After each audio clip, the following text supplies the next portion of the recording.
మహిమ కలుగును గాక. మన ప్రభువు ప్రియ రక్షకుడు యేసు ప్రభువు వారు మనలను మన కుటుంబాలను ప్రేమించి ఈ శిలువ ధ్యానంలో 4వ దినము మనం ఎలాగన కూడుకొని ఆయన స్తుతించి గణపరిచి ఆయన వాక్యాన్ని శిలువ శ్రమానుభవాన్ని ధ్యానించే భాగ్యాన్ని మనకి ఇచ్చినందుకే మొదటిగా తండ్రి దేవుని కృతజ్ఞతాస్తుతులు చెల్లిస్తున్నాను. ఆయన ఆత్మతోనూ సత్యంతో ఆరాధించడానికి కూడి వచ్చిన మీ అందరికీ ప్రభుపేట వందనాలు. అందరికీ వందనాలు. దేవుడు మిమ్మల్ని మీ కుటుంబాలను మెండుగా దీవించి ఆశీర్వదించును గాక. ఆమేన్. ఈ 4వ దినం శిలువ ధ్యానానికి ఏర్పాటు చేయబడిన లేఖన భాగాలను మనం చదువుగా విన్నాం. పాత నిబంధన పాఠ్యభాగంగా యెషయా గ్రంథము 42వ అధ్యాయము 6-7 వచనాలను, అలాగే సువార్త పాఠ్యభాగముగా మత్తయి సువార్త 20వ అధ్యాయము 29 నుంచి 34 వరకు ఉన్న లేఖన భాగాన్ని మనం చదివాం. ఉత్తర ప్రచిత్ర భాగంగా 43వ సంకీర్తన కూడా మనం చదువుకున్నాం. ఈ లేఖన భాగాల ఆధారంగా మనం ఏర్పాటు చేసుకున్న అంశము దార్శనికము. దార్శనికము అని అంటే దారి తెలియని వారికి, దారి కనబడని వారికి దారి చూపించుంటే దార్శనికం. అలా దారి చూపించే వారిని మార్గదర్శి అంటాం, లేదంటే కార్యదర్శి అంటాం. దారి చూపించే వారిని మార్గదర్శి అంటాం, లేదా కార్యదర్శి అంటాం. ఈ దారి చూపించుట ఎవరికి?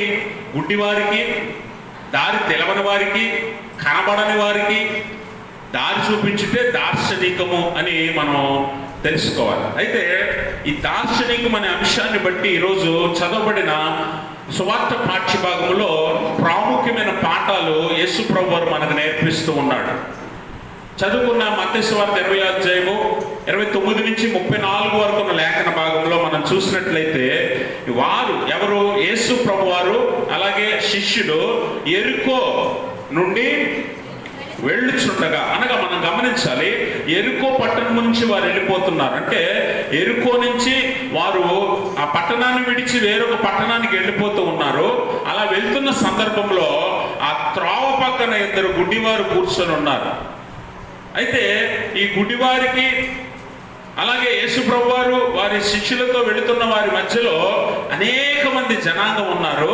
అక్కడ జరిగిన సంఘటన ద్వారా ఈరోజు దేవుడు మనకి కొన్ని ఆత్మీయ పాఠాలను నేర్పించడానికి ఆశ కలిగి ఉన్నాడు. అయితే మనం గమనించాలి, గుడ్డివారు మనకి ఈరోజు ఒక ఆత్మీయ పాఠాన్ని నేర్పుతూ ఉన్నారు. ఆ గుడ్డివారు యేసు ప్రభు వారు వస్తున్నారని విని వారు యేసు ప్రభు వారిని ప్రార్థన చేసి, అనగా మొరపెట్టుకొని, దావీదు కుమారుడా ప్రభువా మమ్మను కరుణింపు అని మొరపెట్టుకొని ఆయనను పిలవటం మనం చూస్తాం. అయితే ఈ గుడ్డివారి దగ్గర నుంచి యేసు ప్రభు వారు వారితో మాట్లాడిన మాటలను బట్టి మనం నేర్చుకోవాల్సిన పాఠాలు ఏంటి అంటే, మొట్టమొదటిగా మనం నేర్చుకోవాల్సింది ఏంటంటే, దేవుడు మనకిచ్చే అవకాశాన్ని మనం వినియోగించుకోవాలి. దేవుడు మనకిచ్చిన అవకాశాన్ని ఎట్టి పరిస్థితుల్లో మనము పోగొట్టుకోకూడదనే పాఠాన్ని ఈ గుడ్డివారు మనకు నేర్పిస్తూ ఉన్నారు. మీరు గమనించాలి, అక్కడ చదవండి 29వ వచనం. వారు యెరికో నుండి వెళ్ళుచుండగా బహుజన సమూహం ఆయన వెంట వెళ్ళెను. ఇదిగో త్రోవ పక్కన కూర్చున్న 2 గుడ్డివారు యేసు మార్గంలో వెళ్ళుచున్నాడని విని, ప్రభువా దావీదు కుమారుడా మమ్ము కరుణింపుమని కేకలు వేశారు. గమనించాలి, యేసు ప్రభు వారు యెరికో పట్టణం నుంచి శిష్యులతో వెళుతున్నాడని ఈ గుడ్డివారు విని, దావీదు కుమారుడా ప్రభువా మమ్మను కరుణించుము అని ప్రార్థన చేశారు. గమనించాలి, ఇక్కడ గుడ్డివారు యేసు ప్రభు వారు వస్తున్నాడని తెలిసి విని ఆయనను వేడుకోవటానికి సిద్ధపడ్డారు. అయితే ఇక్కడ మనం గమనించాలి, గుడ్డివారు అక్కడ చేస్తున్న పని ఏంటో తెలుసా? ఆయనను పిలుస్తున్నారు, యేసు ప్రభు వారిని పిలుస్తున్నారు. వారికి తెలుసు ఆయన యెరికో నుండి వెళ్ళిపోతే మళ్ళీ తిరిగి రాడు. ఎందుకంటే మనం శిలువ ధ్యానాల్లో ఉన్నాం కదా. ఈ శిలువ ధ్యానాల్లో ఆయన శిలువ మరణానికి సమీపిస్తున్న లేఖనాలను మనం ధ్యానిస్తున్నాం. అంటే ఆయన చివరిసారి యెరికో పట్టణాన్ని వదిలి వెళ్ళిపోతున్నాడు. మళ్ళీ యెరికో రాడు. ఇంకా ఇక్కడ యెరికో నుంచి ఎక్కడికి? యెరూషలేముకి వెళ్తాడు. యెరూషలేములో ఆయన సిలువ వేయబడతాడు. మళ్ళీ తిరిగి వచ్చే అవకాశం లేదు. అందుకనే ఈ గుడ్డివారు ఆయన వస్తున్నాడని విని ఆయన ఇదే మంచి అవకాశం అనుకున్నారు. వాళ్ళు ఇదే మనకి చివరి అవకాశం అనుకున్నారు. ఈరోజు లెంట్ దినాలలో, లేకపోతే ఈ 40 దినాల మండల కాలాల ధ్యానాలలో కూర్చున్న నువ్వు, దేవుడు నీకు ఇచ్చిన అవకాశం ఇది. ఈ అవకాశాన్ని మళ్ళీ నువ్వు పోగొట్టుకుంటే మళ్ళీ నీకు వస్తుందో రాదో తెలియదు. గుర్తుపెట్టుకో. గుడ్డివారిద్దరూ నేర్పుతున్న పాఠం ఏంటంటే దేవుడు నీకు ఇచ్చిన అవకాశాన్ని వెంటనే వినియోగించుకోవడం నేర్చుకో.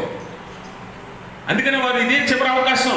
ఇప్పుడు మనం యేసుప్రభు వారిని పిలవకపోతే, ఇప్పుడు మనం యేసుప్రభు వారు చేరకపోతే, వినకపోతే మన మాట, ఆయన మన ప్రార్థన మన కేకలు వినకపోతే ఇంకా మళ్ళీ మనం జీవితంలో స్వస్థపడము అని వారు అనుకున్నారు. కాబట్టి వారు ఏం చేస్తున్నారంటే జనులు వారిని ఊరకుండమని గద్దించినా కూడా మరీ ఎక్కువగా కేకలు వేస్తున్నారు, మరీ ఎక్కువగా కేకలు వేస్తారు. ఎందుకంటే ఈ అవకాశాన్ని ఎట్టి పరిస్థితుల్లో వదులుకోవటం ఆ గుడ్డివారికి ఇష్టం లేదు.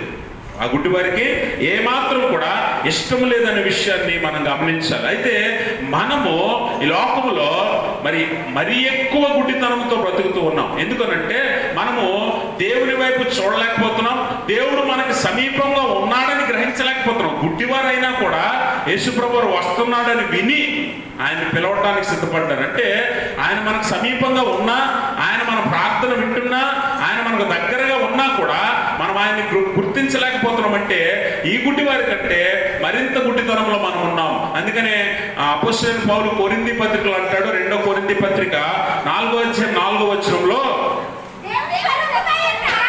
దేవుని స్వరూపమై ఉన్న క్రీస్తు మహిమను కనపరచు సువార్త ప్రకాశము వారికి ప్రకాశింపకుండు నిమిత్తము ఈ యుగ సంబంధమైన దేవత అవిశ్వాసులైన వారి మనోనేత్రములకు గుడ్డితనము కలుగ చేసింది. గమనించారా? ఈ సువార్త ప్రకాశమానము వారికి కలుగకుండా ఈ యుగ సంబంధ దేవత ఏం చేశాడట? వారి మనోనేత్రములకు గుడ్డితనము కలుగ చేశాడు. అంటే ఈ సువార్త ఎవరిలో అయితే ప్రకాశిస్తుందో వారికి యేసుప్రభు వారు కనబడతాడు, వారికి యేసుప్రభు వారి మాట వినిపిస్తుంది, యేసుప్రభు వారిని వారు అనుభవించగలుగుతారు. కాబట్టి మరి సువార్త విని కూడా వారు వెలిగించబడలేకపోతున్నారంటే ఆత్మీయ గుడ్డితనంలో ఉన్నారని పౌలు తెలియజేస్తున్నాడు. అందుకే అవిశ్వాసులైన వారి మనోనేత్రములకు ఈ యుగ సంబంధ దేవత మనోనేత్రములకు గుడ్డితనము కలుగజేసిందని పౌలు అంటాడు. అంటే ఇక్కడున్న ఈ తోవ పక్కన కూర్చున్న ఇద్దరు గుడ్డివారి కంటే అత్యంత భయంకరమైన మనోనేత్రములు గుడ్డితనము కలిగిన ఆత్మీయ అంధత్వంలో మనం ఉన్నామని ఇక్కడ మనం తెలుసుకోవాలి. అందుకనే వార్తను, దేవుని మాటను విని మనం వెలిగించబడాలన్నది దేవుని యొక్క ఉద్దేశం. కాబట్టి ఇక్కడ ఈ గుడ్డివారు మొట్టమొదటిగా నేర్పుతున్న పాఠం ఏంటంటే దేవుడిచ్చిన అవకాశాన్ని సద్వినియోగం చేసుకోవాలి. ఈ లెంట పోతే ఇంకో లెంట అనుకుంటే ఇంకో లెంట ఉంటుంది, కానీ ఆ లెంటలో నువ్వు ఉండవేమో, అది గుర్తుపెట్టుకో. ఆ లెంట వరకు నువ్వు ఉండవేమో అని గుర్తుపెట్టుకో. అందుకే ఇదే చివరి అవకాశమేమో, ఇదే లాస్ట్ ఏమో అని నువ్వు అనుకుని నీ ఆత్మీయ జీవితాన్ని ఇప్పుడే వెలిగించుకోవడానికి నువ్వు సిద్ధపడాలి. కాబట్టి ఆ గుడ్డివారు కూడా మాకు ఇదే లాస్ట్, ఎందుకంటే యేసుప్రభువు వారు వెళ్ళిపోతే ఇంక రాడు, మేము ఎప్పటికీ స్వస్థపడలేము, మేము ఎప్పటికీ చూడలేము అని వారు నిర్ణయించుకున్నారు. కాబట్టి వారు బలమైన విశ్వాసాన్ని దేవునికి చూపిస్తారు. రెండో పాఠం అదే నువ్వు నేర్చుకోవాల్సింది ఏంటంటే, ఈ గుడ్డివారి దగ్గర నుంచి నేర్చుకోవాల్సిన పాఠం ఏంటో తెలుసా? బలమైన విశ్వాసం. ఏంట బలమైన విశ్వాసం? తర్వాత చదవండి. వారు ఏం చేస్తున్నారు? గుడ్డివారు, దావీదు కుమారుడా మమ్మల్ని కరుణింపుమని కేకలు వేసిరి, ఓరకుండుడని జనులు వారిని గద్దించిరి. కానీ వారు, ప్రభువా దావీదు కుమారుడా మమ్మను కరుణింపుమని మరి బిగ్గరగా కేకలు వేసిరి. గమనించారా? ఇంకా రెట్టించి కేకలు వేస్తున్నారు. జనులేమో ఊరకుండండి అని వారిని ఆపుతుంటే వారు ఇంకా రెట్టించి కేకలు వేయటానికి గల కారణం ఏంటో తెలుసా? వాస్తవానికి ఇది కేకలుగా ఉన్నాయి, కానీ ఆత్మీయంగా దీన్ని ఆలోచన చేస్తే ఇది ఒక విలువైన ప్రార్థన ఇది. ఎందుకు ఇది ప్రార్థన అయింది అని అంటే, విశ్వాసము బలంగా ఉన్నప్పుడు దేవుడు మన ప్రార్థన ఆలకిస్తాడు. అందుకనే వీరు కేకలేస్తుంటే జనాలకి కేకల్లో ఉన్నాయి కాబట్టి వారిని ఊరకుండమని వారిని గద్దిస్తున్నారు జనులు. కానీ వారు మరింత రెట్టించి కేకలు వేయటానికి గల కారణం ఏంటో తెలుసా? వారి విశ్వాసం ఎంత గొప్పదో ఇక్కడ కేకల్లో కనిపిస్తుంది. ఆ కేకల్లో కనిపిస్తుంది. అందుకనే వారు రెట్టించి కేకలు వేయటానికి గల కారణం ఏంటంటే వారి యొక్క బలమైన విశ్వాసం. ఈరోజు చాలా మంది ప్రార్థన చేయమంటే ఎలా చేస్తారంటే విస్తరించి చేస్తారు కొంతమంది కదా. కొంతమంది కేకలు వేసి చేస్తారు ప్రార్థన. నువ్వు కేకలు వేసో విస్తరించో గంటలు చేసే ప్రార్థన దేవుని సన్నిధి చేరుతుందో లేదో తెలియదు, కానీ నీ విశ్వాసము కలిగిన ప్రార్థన మాత్రం దేవుని దగ్గరికి వెళ్ళిపోతుంది. అందుకనే నువ్వు గుడ్డివారి దగ్గర నుంచి నేర్చుకోవాల్సిన పాఠం ఏంటో తెలుసా? నీ బలమైన విశ్వాసపు లోతులతో దేవునికి చూపించాలి. ఆ విశ్వాసపు లోతును బట్టి దేవుడు నీ కార్యాలు చేస్తాడు. అంతేగాని విస్తరించి గంటలు గంటలు ప్రార్థన చేసినంత మాత్రాన నీ ప్రార్థన ఆలకించడు దేవుడు. అలాగని చెయ్యొద్దని కాదు, చేస్తే నీ విశ్వాసంతో కూడిన ప్రార్థన నువ్వు చెయ్యాలి. గుడ్డివారు ఏమని ప్రార్థన చేశారు దేవుణ్ణి? దావీదు కుమారుడా ప్రభువా ప్రభువా అనటంలోనే దావీదు కుమారుడు అనగానే ఆయన దావీదు వంశం నుండి రానయ్యున్న మెస్సయ్యని గుర్తించారు. ప్రభువా అనటలో ఆయన సర్వశక్తిమంతుడైన దేవుడని గుర్తించారు. ఆ రెండు మాటలు చాలు దేవుని మీద ఎంత విశ్వాసం ఉందో వారికి తెలియచేయడానికి. దావీదు కుమారుడు అనట్లో మెస్సయ్య దావీదు వంశం నుంచి వస్తాడని యూదులకు తెలుసు. అందుకని ఈయన మెస్సయ్యని గుర్తించారు. ప్రభువా అనట్లో సర్వశక్తిమంతుడైన దేవుడు యేసుక్రీస్తు అందరికీ ప్రభువు అని వారు గుర్తించారు. అందుకనే ఆయన దేవుడని గుర్తించి వారి విశ్వాసాన్ని అక్కడే కనపరుస్తున్నారు, దేవుని ఎదుట చూపిస్తున్నారు విశ్వాసాన్ని. విశ్వాసం లేకుండా దేవునికి ఉండలేము. కాబట్టి నీ ప్రార్థన గంటున్న విశ్వాసం లేదనుకోండి, ఆ ప్రార్థన ఫలించదు. అందుకనే మనం గమనిస్తే ఇదే మత్తయి సువార్తలో కొంచెం వెనక్కి వెళ్తే 15వ అధ్యాయంలో 22వ వచనంలో ఒక కనాను స్త్రీ, ఈమెనే సురేఫెనికా స్త్రీ అని కూడా అంటాం.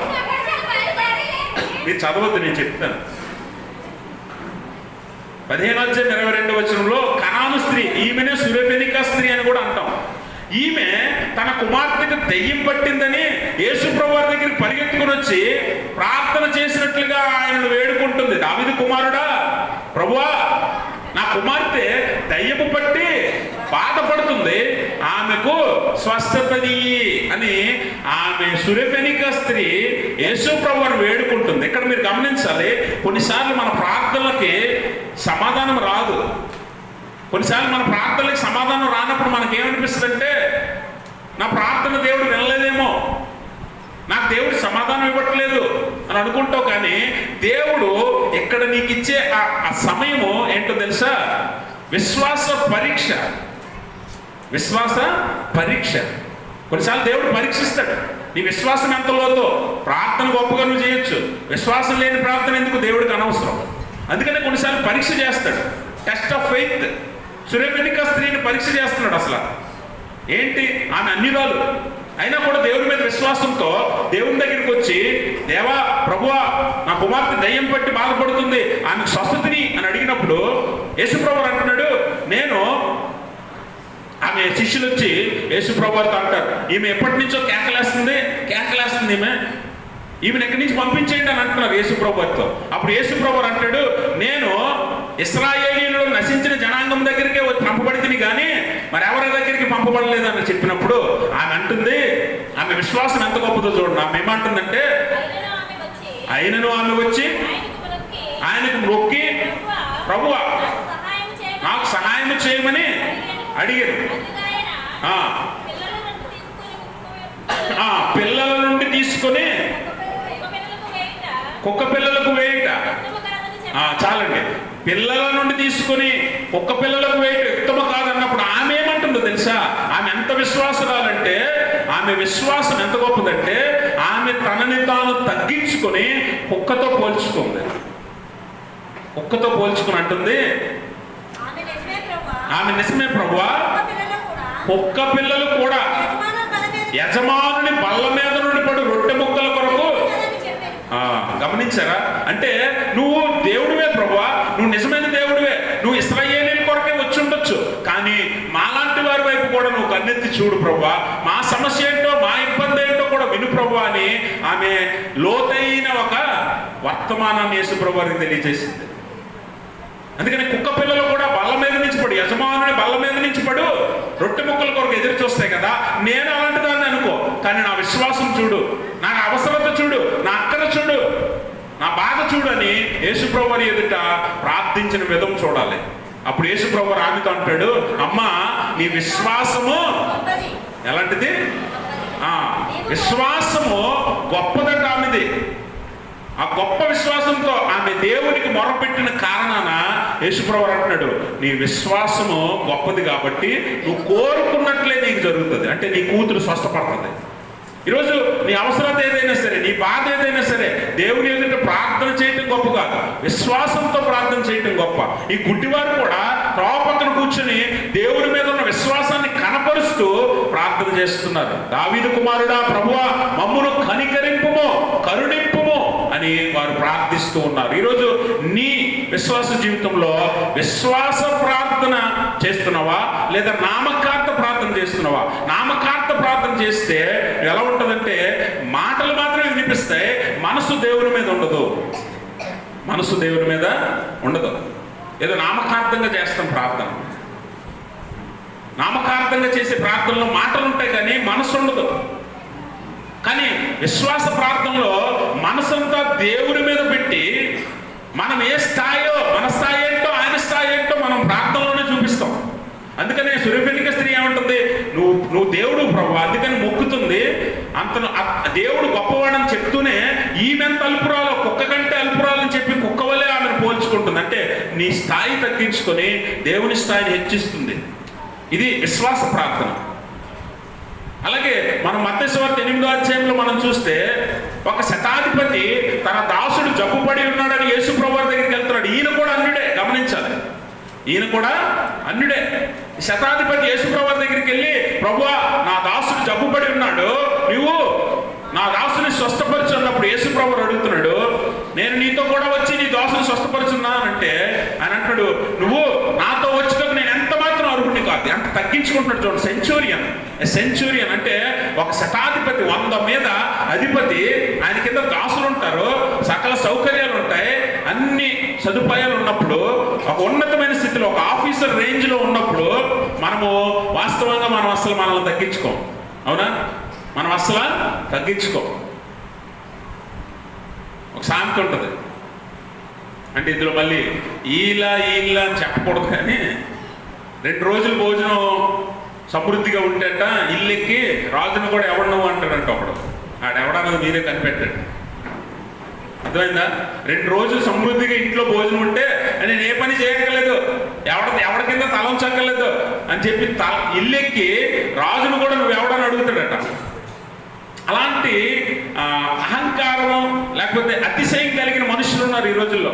ఒక సెంచురియన్ స్థాయిలో ఉన్న ఈ శతాధిపతి యేసు ప్రభువు దగ్గర అంటున్నాడు, నువ్వు నా ఇంటికి వచ్చినకు నేను అంత అరువుని గొప్పోడిని కాదు ప్రభువా, మాట మాత్రం సెలవించాలి. నువ్వు మాట మాత్రం సెలవిస్తే నా దాసుడు బాగుపడతాడు. అతన్ని చూసి యేసు ప్రభువు ఆశ్చర్యపోయి ఇశ్రాయేలీలతో అంటున్నాడు, విశ్వాసులతో అనగా ఆయన స్వజనంతో, సొంత జనాంగంతో, దేవుడు ఎన్నుకున్న జనాంగంతో ఆయన అంటున్నాడు, ఇశ్రాయేలీలో ఎంత గొప్ప విశ్వాసమో నేనెన్నడూ చూడలేదు అంటున్నాడు. ఒక అన్యుడు చూపించిన విశ్వాసం, ఒక అన్యుడు చేసిన విశ్వాస ప్రార్థన ఈరోజు నువ్వు చేయలేకపోతున్నావు. ఈ గుడ్డివాడి దగ్గర నుంచి నేర్చుకోవాల్సిన పాఠం ఇదే. నీ విశ్వాస ప్రార్థన ఎంత గొప్పదైతే కార్యం అంత త్వరగా జరుగుతుంది. దేవుడు ఆ కార్యాన్ని, అద్భుతాన్ని చేసి చూపిస్తాడు. శతాధిపతి ఇంటికి వెళ్ళే లోపే దాసుడు స్వస్థపడ్డాడు. అందుకని గమనించండి, ఈ గుడ్డివారి దగ్గర నువ్వు నేర్చుకోవాల్సిన పాఠం ఏంటో తెలుసా? నీ విశ్వాసం ఎంత గొప్పదో నువ్వు చూపించు. నీ విశ్వాసం ఎంత గొప్పదో నువ్వు చూపించాలి. నీ స్థాయి ఏంటో, దేవుని స్థాయి ఏంటో నువ్వు నీ ప్రార్థనలో గుర్తెరిగి ప్రార్థన చెయ్యాలి.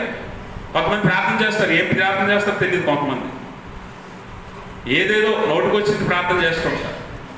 అది కాదు, నువ్వు తెలుసుకొని గుర్తెరిగి నీ స్థాయి ఏంటి, దేవుడి స్థాయి ఏంటి, నీ విశ్వాసం ఎంత గొప్పది దేవుడికి నువ్వు చూపించాలి. ఈ గుడ్డివారు చేసిన ప్రార్థన గంటలు లేదు, కానీ 2 మాటలు. దావీదు కుమారుడా, ప్రభువా మమ్మును కరుణించు అనే మాట ఎంత విలువైందంటే లేఖనాలు చెప్తూ ఉన్నాయి. మనం ఎంత దుఃఖంలో ఉన్నామో, ఎంత బాధలో ఉన్నామో, మన వేదన ఎంత గొప్పదో దేవునికి చూపించటం. అందుకే 6వ కీర్తన 1వ వచనంలో కీర్తనకారుడు ఒక చక్కని ప్రార్థన చేస్తాడు. యెహోవా నీ కోపము చేత నన్ను గద్దింపకము, నీ ఉగ్రతతో నన్ను శిక్షింపకము. యెహోవా నేను కృషించి ఉన్నాను, నన్ను కరుణింపుము. అర్థమైందా? కరుణింపుము అని కీర్తనకారుడు ప్రార్థన చేస్తూ తెలియజేస్తూ ఉన్నాడు. నేను కృషించి ఉన్నాను, నువ్వు నీ కోపం చేత నన్ను గద్దించొద్దు, నేను పాపినే, నేను తప్పు చేశాను, నీ ఎదుటి నిలిచే అర్హత కూడా నాకు లేదు, అయినా నన్ను గద్దించొద్దు, శిక్షించొద్దు, నన్ను కరుణించు, నేను కృషించిపోతున్నాను, నలిగిపోతున్నాను, కాబట్టి నన్ను కరుణించు అని చెప్పటంలో పాపపు ఒప్పుకోలు ఉంది, దేవుణ్ణి ప్రాధేయపడుతుంది, లోపల ఎంత బాధ ఉందో దేవునికి చూపించడం ఉంది. ఇది ప్రార్థన లోతు. 51వ కీర్తనలో దావీదు బెత్షెబాతో పాపం చేసిన తర్వాత దావీదు చేస్తున్న ప్రార్థన కూడా అదే. 51వ కీర్తన మొదటి వచనంలో కూడా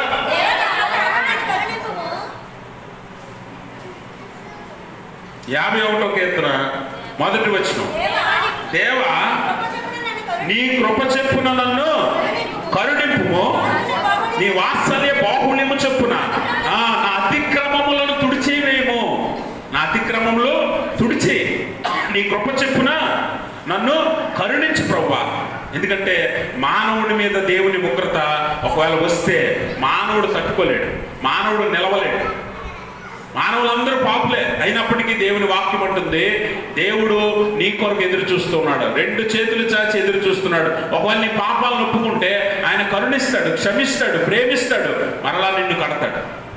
అందుకనే దావీదు పాపం చేశాక దేవుని ఎదురు అడుగుతున్నాడు, నీ కృప చెప్పున నన్ను కరుణించు ప్రభువా.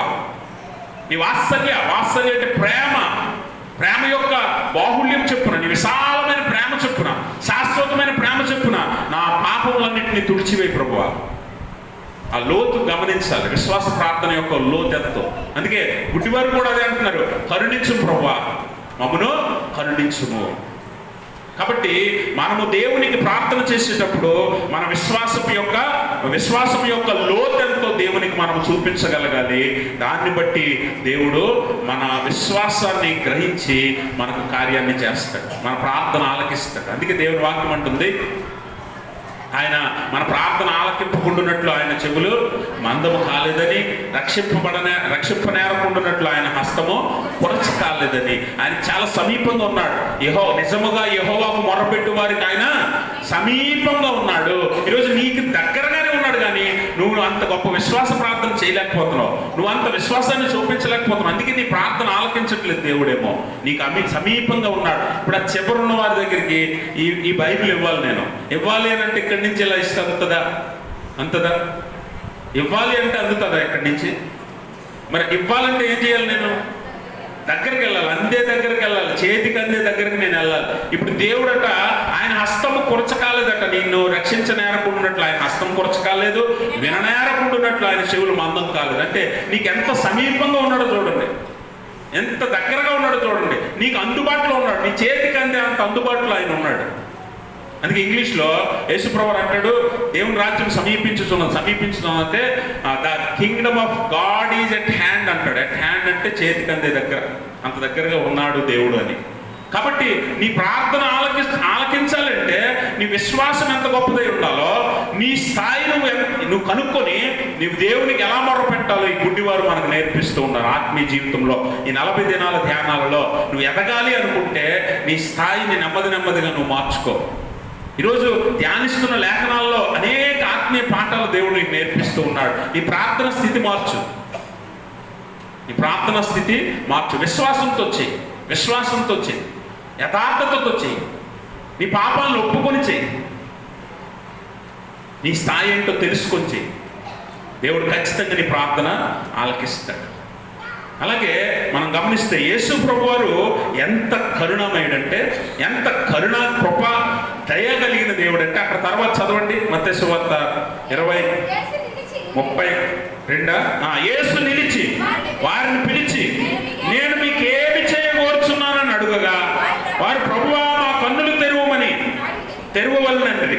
కాబట్టి యేసు కనికరపడి వారి కన్నులు, గమనించండి, యేసు ప్రభువారు ఏంటంట, కనికరము వారి మీద చూపిస్తున్నాడు. అక్కడ ఆగి మీరు గమనించాలి, నీ విశ్వాస ప్రార్థన బలమైందైతే దేవుడు నీ దగ్గరకు వచ్చి నీ సమస్య ఏంటని అడుగుతాడు, నీ బాధ ఏంటి, నీ కన్నీరు కారణం ఏంటి, నీ వేదన కారణం ఏంటి అని అడిగి దానికి కావలసిన స్వస్థతను ఆయన నీకు ఇస్తాడు. గుడ్డివారి దగ్గరికి వెళ్ళాడు ఆయన వారిని పిలిచాడు, ఆయన దగ్గరకు వారి దగ్గరికి ఆయన వెళ్ళి అడుగుతున్నాడు, నేను మీకు ఏం చేయగోరుచున్నారు అని అడుగుతున్నాడు. అడిగినప్పుడు వారు అంటారు, మా కన్నులు తెరవాలి, మా కన్నులు తెరవాలి అని అన్నప్పుడు దేవుడు వారి మీద కనికరపడి వారి కన్నులు ముట్టెనో వారు స్వస్థత పొందిరి.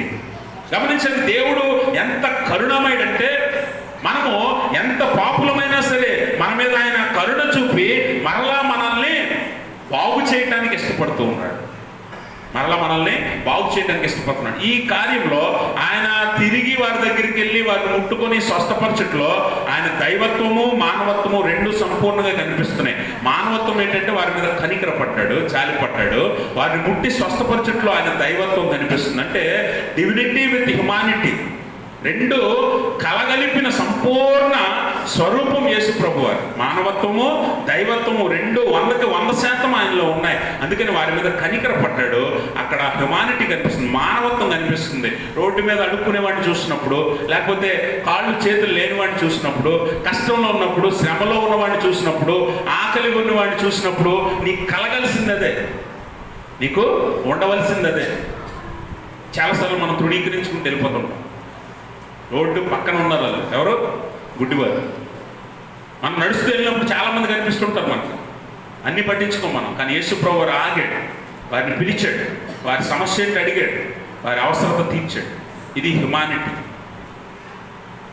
అద్భుతం కాబట్టి అది, స్వస్థత కాబట్టి అది మనం చేయలేం కాబట్టి, దేవుడు కాబట్టి ఆయన చేశాడు. అందుకే ఆయన దైవత్వము మానవత్వం కలగలిసిన సంపూర్ణ స్వరూపం.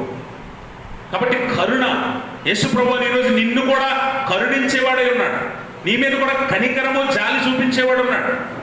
అందుకనే యేసు ప్రభు వారు ఆ జనాంగాన్ని, ఆ యూదులను వారందరినీ చూసి వీరు కాపరి లేని వారై ఉన్నందున వారి మీద ఆయన కనికరపడ్డాడు. ఎ గాడ్ విత్ కంపాషన్. కనికరము కలిగిన దేవుడు మన దేవుడు. నీ మీద, నా మీద, మనందరి మీద కనికరం పడ్డాడు. అలా కనికరం చూపాడు కాబట్టే మనందరము గుడ్డివారమై ఉన్నాం. ఈ లోకంలో ఎలా ఉన్నాం? గుడ్డివారమై ఉన్నాం. మనకేమీ కనిపించదు, ఏమీ తెలియదు. అందుకే దేన్ని నమ్మమంటే దాన్ని నమ్ముతున్నాం మనం. మోక్ష మార్గం మనకు తెలియదు,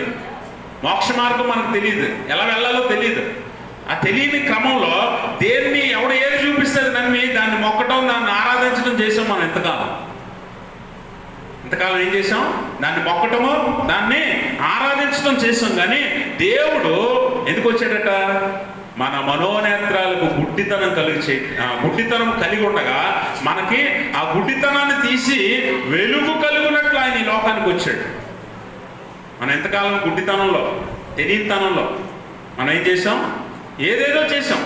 అందుకే మనకంటే మన పూర్వీకులు ఇంకా వెనక్కి వెళ్ళి చూస్తే వాళ్ళు ఏది పడితే అది నమ్మిన వారే ఉన్నారు.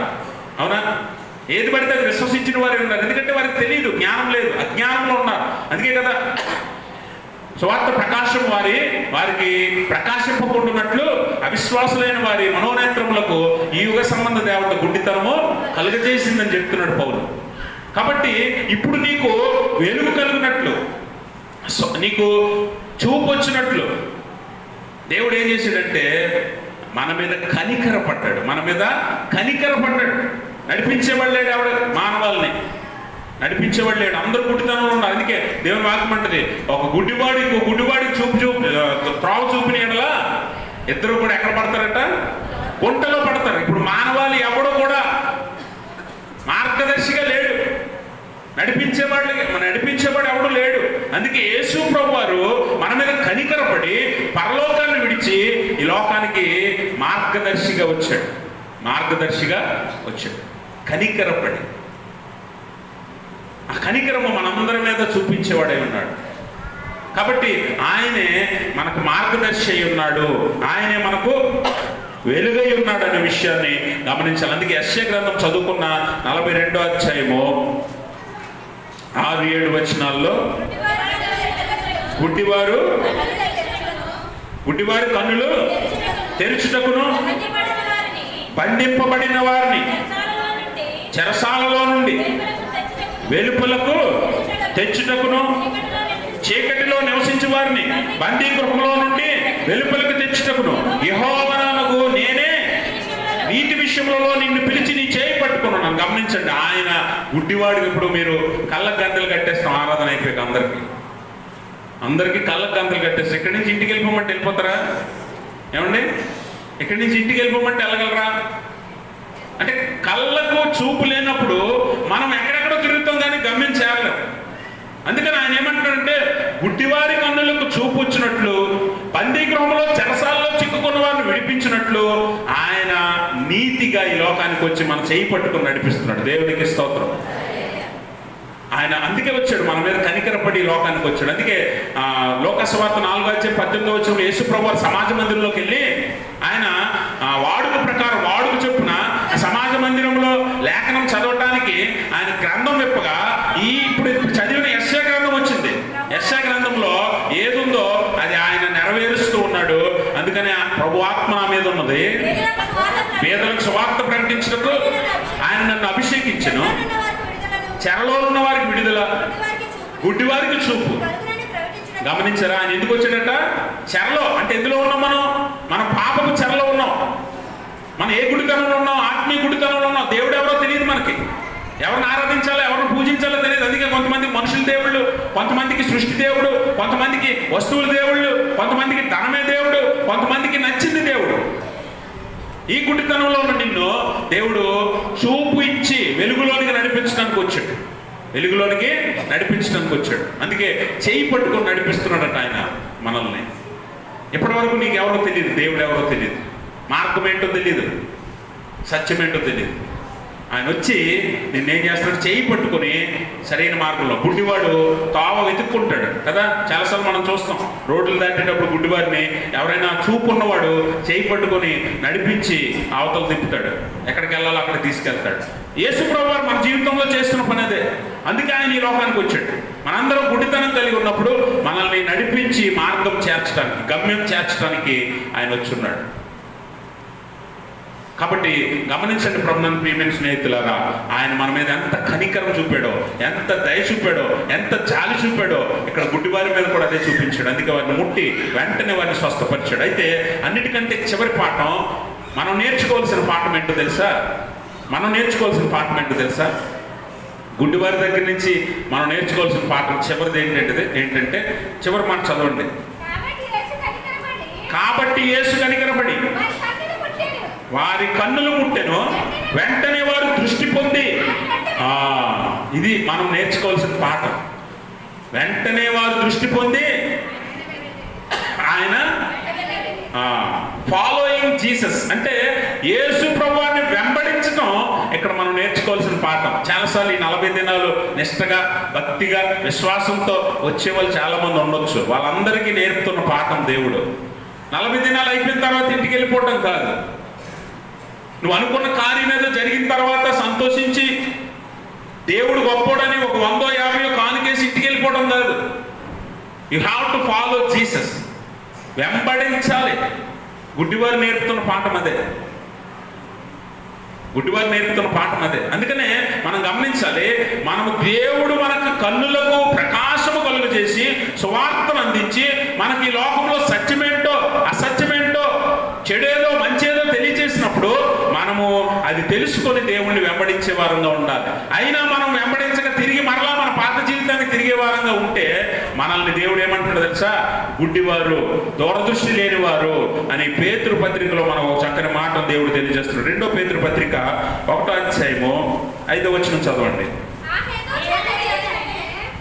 ఆ హేతువు చేతనే మీ మట్టుకు మీరు పూర్ణ జాగ్రత్త గలవారై మీ విశ్వాసమునందు సద్గుణమునందు జ్ఞానమునందు ఆశానిగ్రహమునందు సహనమునందు భక్తి యందు సహోదర ప్రేమ యందు దయను అమర్చుకొనుడి. చాలు. ఇవి ఏం అమర్చుకోవాలంటే మీరు ఇప్పుడు యేసు ప్రభువుని వెంబడించడం అంటే ఏంటి? ఇదిగో ఈ గుణాలు కలిగి ఉండడమే, ఈ గుణాలు అలవర్చుకోవటమే, నేర్చుకోవటమే. ఎందుకు నేర్చుకోవడం అంటే అంతే. వెంబడించడం అంటే ఇక్కడ గుడ్డివారు లేచి అమ్మయ్య స్వస్థపడ్డాం చాలు ఇంకా అని యేసుప్రభువుని వెనకాలటం కాదు. వెంబడించడం అంటే ఏంటి? మరి అలాగైతే యేసుప్రభువు దగ్గరికి ఒక ధనవంతుడు వస్తాడు. ధనవంతుడు వచ్చి యేసుప్రభువుని అడుగుతాడు, ప్రభువా పరలోకం వెళ్ళాలంటే ఏం చేయాలి నేను అని అడుగుతాడు. ధనవంతుడితో అంటున్నాడు యేసుప్రభువు, నువ్వు పరలోకం వెళ్ళాలంటే ధర్మశాస్త్రాన్ని నువ్వు ఆచరించాలి, నరహత్య చేయకూడదు, దొంగలించకూడదు, నీ పొరుగువారి దేశం ఆశించకూడదు, నీ దేవుడిని పూర్ణాత్మతో పూర్ణోదయంతో ప్రేమించాలి. ఇవన్నీ చెప్పినప్పుడు ఆ ధనవంతుడు ఏమంటున్నాడు? ఇవన్నీ చిన్నప్పటి నుంచి చేస్తున్నాను ప్రభువా, ఇవన్నీ చిన్నప్పటి నుంచి చేస్తున్నాను. అప్పుడు యేసుప్రభువు ఏమన్నాడు, అయితే నీకు ఒకటి కొదువుగా ఉంది, ఏంటది అని అంటే, అప్పుడు యేసుప్రభువు అంటున్నాడు, నీకున్న ఆస్తి అంతా అమ్మేసి నీకు తెలిసిన పేదలకు ఇచ్చేసి నువ్వు వచ్చి నన్ను వెంబడించు. వెంబడించు అనే మాటకి ఎంత లోతైన అర్థం ఉందో యవనస్తుడికి తెలుసు. అందుకే వ్యసన పడుతూ వెనక్కి వెళ్ళిపోయాడు. వ్యసన పడుతూ వెంబడించడం అంటే వెనకాల వెళ్ళటం కాదు. ఇప్పుడు ఒక నాయకుడు వెళ్ళాడు అనుకోండి, వెనకాల వెళ్తాం. ఎంతవరకు వెళ్తాం? ఎంతవరకు వెళ్తాం చెప్పండి? ఎంతవరకు వెళ్తారు? మీరు ఎంతవరకు వెళ్తారు నాకు తెలుసు. ఒక నాయకుడు మిమ్మల్ని పిలిస్తే మీరు ఎంతవరకు వెళ్ళగలరు? ఎంతవరకు వెళ్ళగలరు చెప్పండి? ఏంటి? బిర్యానీ ఎక్కడి వరకు వెళ్తారు కొంతమంది? వెంబడించడం అంటే ఏంటో తెలుసా? నాయకుడిని అనుసరించడం అంటే ఆయనలో ఉన్న గుణ లక్షణాలన్నీ మనలోకి వచ్చేలాగా మార్గం. వెంబడించడం అంటే అది ఏది వెనకాల వెళ్ళిపోవటం కాదు. కొన్నిసార్లు మనం బయట చూస్తూ ఉంటాం, జనాలు వెళ్తూ ఉంటారు కదా, వాళ్ళు ఎక్కడి వరకు వెంబడిస్తారు? ఎక్కడో మీటింగ్లు జరిగితే అక్కడ దాకా వెళ్తారు. ఎక్కడి వరకు వెంబడిస్తారు? రోజంతా ఇంకా రాత్రి పగలు వాళ్ళ వెనకాల తిరగరు. వాళ్ళు కోరుకున్నది వాళ్ళ చేతికి రాగానే వెనక్కి వచ్చేస్తారు. అవునా లేదా? అవునా కాదా? చెప్పాలి. మీరు వెళ్ళరేంటి అలాగా? ఎప్పుడైనా మరి నన్ను చూస్తారు చెప్పండి. అంతే కదా, అక్కడ వరకు వెళ్తారు, వాళ్ళకి కావాల్సిన దొరకగానే వెనక్కి వచ్చేస్తారు. అంతే వెంబడించడం అంటే అది కాదు. యేసుప్రభువు వెంబడించమండంలో కారణం లోతు ఏంటంటే, జీవిత పర్యంతం నాలా జీవించాలి, నాలో ఉన్న ఈ గుణాలు. పేతురు చెప్తున్నాడే, మీరు పూర్ణ జాగ్రత్త గలవారే, మీ విశ్వాసం నందు సద్గుణమునందు జ్ఞానము, జ్ఞానమునందు ఆశానిగ్రహమునందు సహనమునందు భక్తి యందు ప్రేమ, అలాగే సహోదర ప్రేమ యందు దయను అమర్చుకోవాలి. ఇవన్నీ నీలో లేకపోతే, ఇవన్నీ నీలో ఉండకపోతే నువ్వు గుడ్డివాడివే. కింద అంటాడు 9వ వచనంలో చదవండి, ఇవి ఎవరికి లేకపోవునో వాడు తన పూర్వ పాపములకు శుద్ధి కలిగిన సంగతి మర్చిపోయి గుడ్డివాడును దూరదృష్టి లేనివాడు. అంటే ఒకసారి స్వస్థత పొంది, ఒకసారి బాగు చేయబడి, ఒకసారి వెలిగించబడి, ఒకసారి దేవునిలోకి వచ్చి మళ్ళీ నువ్వు పాత జీవితంలోకి వెళ్ళావంటే నీకంటే గుడ్డివాడు, దూరదృష్టి లేనివాడు ఎవడు లేడు. నీలో ఈ గుణాలు ఉండాలి, క్రీస్తులో ఉంటాయి. ఆయన వెంబడించడం అంటే ఇదే, ఆయన్ని నేర్చుకోవడం, ఆయన వెంబడించడం, అనుసరించడం అంటే ఇదే. అది నీలో లేనప్పుడు నువ్వు గుడ్డివాడివే, నువ్వు దూరదృష్టి లేనివాడివే, రేపటి గురించి ఆలోచించలేని వాడివే. ఈ రోజు గడిస్తే చాలు అనుకుంటాడు. అందుకే దేవుడు అంటాడు, ధనవంతుడు ఎలా సుఖిస్తాడట? తినుము తాగుము సుఖించము అనుకుంటాడట. ఎందుకనంటే వాడు ఈ రోజు గడిస్తే చాలు, ఈరోజు సంతోషంగా ఉంటే చాలు అనుకుంటాడు. చూడండి, తాగే వాళ్ళని, బయట తిరిగే వాళ్ళని, లోక ఆచారాలను వెంబడిస్తూ సుఖించే వారిని మీరు చూడండి, వారికి ఈ రోజు గడిస్తే చాలు, రేపు చూద్దాం అనుకుంటాడు. రేపుడి గురించి ఏమాత్రం ఆలోచించడాడు. ఈ రోజు తాగామా, తిన్నామా, సంతోషించామా అన్నట్టు ఉంటాడు. రేపేం సంభవిస్తుందో వారు ఎరుగురు కదా. కానీ ఆత్మీయంగా వెలిగించబడిన వాడు రేపటి గురించి ఆలోచిస్తాడట. వాడు దూరదృష్టి కలిగిన వాడై ఉంటాడట. వాడు వెలుగులోనికి వస్తాడట. అందుకనే చదవబడిన 43వ సంకీర్తన ఉత్తర పశ్చిమ భాగంలో మనం గమనిస్తే 43:3 ఏమంటాడు తెలుసా? నీ వెలుగును నీ సత్యమును బయలుదేర చేయమో, అవి నాకు ఏం చూపిస్తాయి? త్రావ చూపిస్తాయి. మీరు గమనించారా? యెషయా ప్రవక్త యేసుప్రభువు గురించి ప్రవచిస్తున్న మాట ఇది. నీ వెలుగు నీ సత్యమును బయలుదేర చేయము. మనం ఎప్పుడు ఆరాధనలో ఇదే కదా, నీ వెలుగు నీ సత్యము. ఇన్వొకేషన్ అంటే పిలుపు, దేవుని సన్నిధిని ఆహ్వానించడం మన మధ్యలోనికి. ఈ పిలుపులో ఏముందట? నీ వెలుగు నీ సత్యం బయలుదేర చేయము, అవి నాకేం చూపిస్తే? త్రావ చూపిస్తే. ఎందుకంటే నేను గుడ్డివాడిని, ఈ లోకంలో ఎలా వెళ్ళాలో నాకు తెలియని వాడిని. నన్ను నడిపించేది ఎవరట? నీ వెలుగు నీ సత్యమే.